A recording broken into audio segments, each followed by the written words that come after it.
Omugenzi Charles Mukasa Sseriiso ava mu bulamu bw'ensi eno. Abafamire ye bategese okusabira omwoyo gwe ogubadde mu maka ge Kansanga mu Kiwafu. Mmisa ey'okusabira omwoyo gw'omugenzi ekulembeddwamu Musinya Charles Kasibante.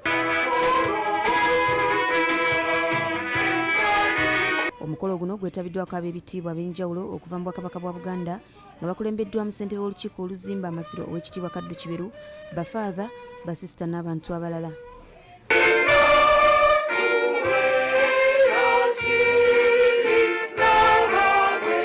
Bw'abadde akulembeddemu okusabira omugenzi, Musinya Charles Kasibante asaba abafamire eno okunywerera ku Katonda n'okwongera okubeera obumu olwo lwe banaasobola okukuuma ekitiibwa ky'omugenzi.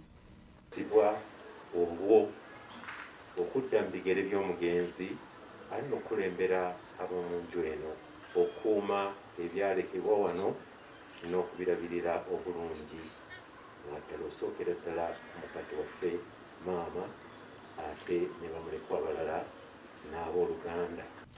Ow'ekitiibwa Kaddu Kiberu ku lw'Obwakabaka omugenzi amwogeddeko ng'omuntu eyali tatiirira kabaka we era yakola ennyo mu kuzzaawo emipiira gy'ebika bya Buganda. Ono era Ssaabasajja yamusiima n'amuwa ejjinja ery'omuwendo.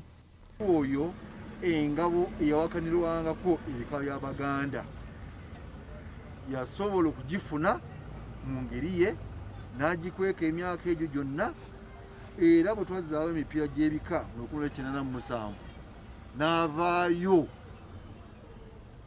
n'abaga nti bannange temweraliikirira engabo njirina. Ono era ategeezezza nti omugenzi yali ayagala ekika kye eky'emmamba nga ono wasabidde abafamire obutaswaza linnya lya kitaabwe.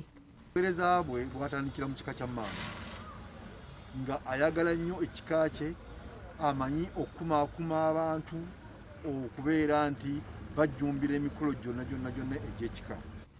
Mate Robert Sseriiso mutabani w'omugenzi ku lwa famire beebazizza Obwakabaka bwa Buganda olw'okusiima kitaabwe ng'akyali mulamu, kyokka ne basaba abavubuka okunyiikira okukola ennyo. Yongera okwebaza ennyo nnyini ddala Obwakabaka bwa Buganda kubanga okwebaza ng'oli mulamu oba okujjukira ng'oli mulamu